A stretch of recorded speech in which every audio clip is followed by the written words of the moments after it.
नमस्कार, मेरा नाम है आशीष पी मिश्रा और मैं प्रस्तुत हूं आपके सामने लेकर के चाणक्य नीति का अध्याय 11।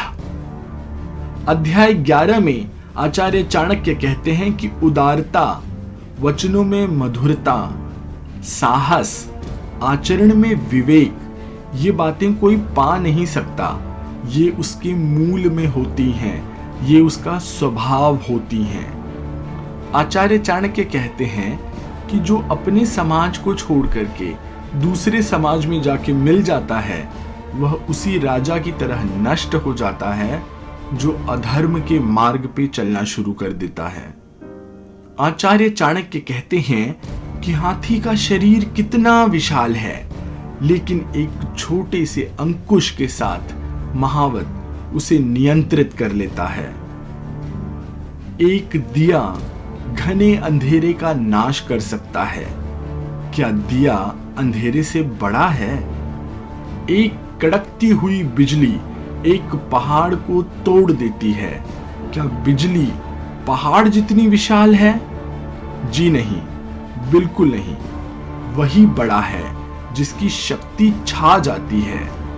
इससे कोई फर्क नहीं पड़ता कि उसका आकार कितना बड़ा है।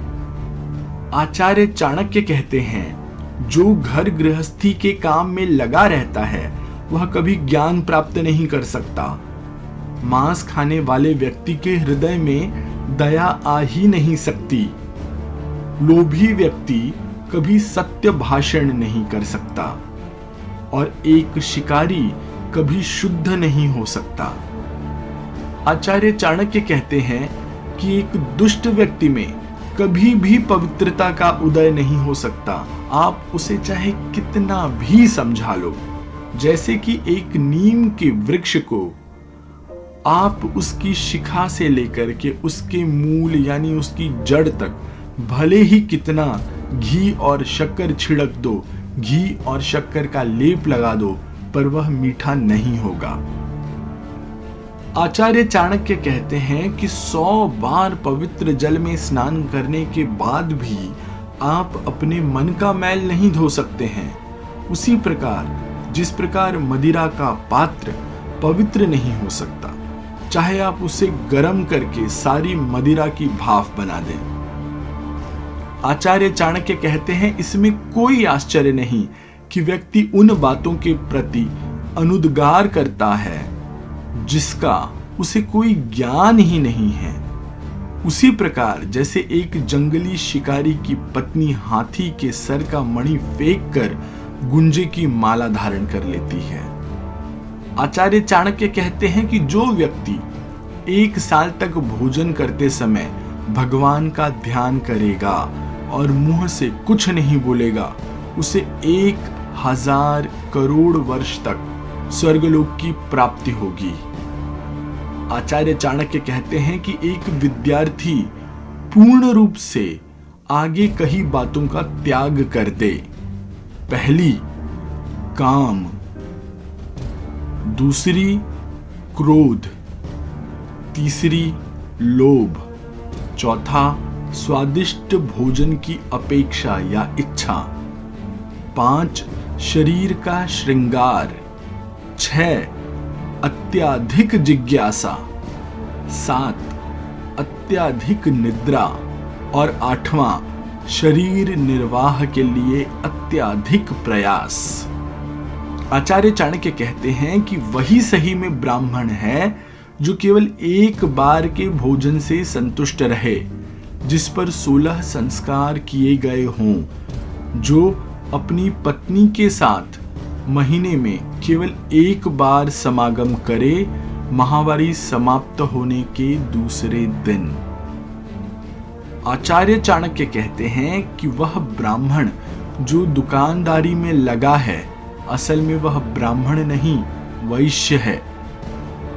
आचार्य चाणक्य कहते हैं कि निम्न स्तर के लोगों से जिस व्यापार में संपर्क आता है, वह व्यवसाय ब्राह्मण को भी शूद्र बना देता है। आचार्य चाणक्य कहते हैं कि वह ब्राह्मण जो दूसरों के काम में अड़ंगे डालता है, परेशानियां खड़ी करता है, जो दंभी है, जो स्वार्थी है, जो धोखेबाज है, दूसरों से घृणा करता है और बोलते समय मुंह में मिठास और हृदय में क्रूरता रखता है, वह एक बिल्ली के समान है। आचार्य चाणक्य कहते हैं कि एक ब्राह्मण जो तालाब को, कुएं को, टाके को, बगीचे को और मंदिर को नष्ट करता है या उसका विचार मन में लाता है, वह एक मलिच्छ है। आचार्य चाणक्य कहते हैं कि वह ब्राह्मण जो भगवान की मूर्ति की संपदा चुराता है, मंदिर से संपदा चुराता है, और वह आध्यात्मिक गुरु जो दूसरे की पत्नी के साथ समागम करता है और जो अपना गुजारा करने के लिए कुछ भी और सब कुछ खाता है, वह चांडाल है। आचार्य चाणक्य कहते हैं कि एक गुणवान व्यक्ति को वो सब कुछ दान कर देना चाहिए जो उसकी आवश्यकता से अधिक है, उसकी जरूरत से ज्यादा है। केवल दान करने के कारण ही हम आज तक कर्ण, बाली और राजा विक्रमादित्य को याद करते हैं।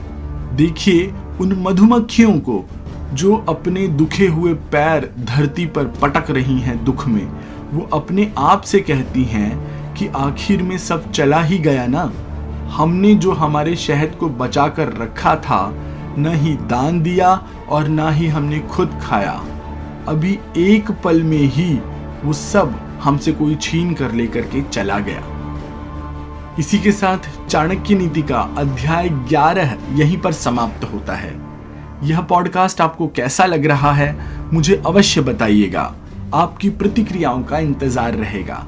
और हाँ, आप इस पॉडकास्ट को अपने मित्रों, अपने परिचितों से शेयर करना बिल्कुल मत भूलिएगा।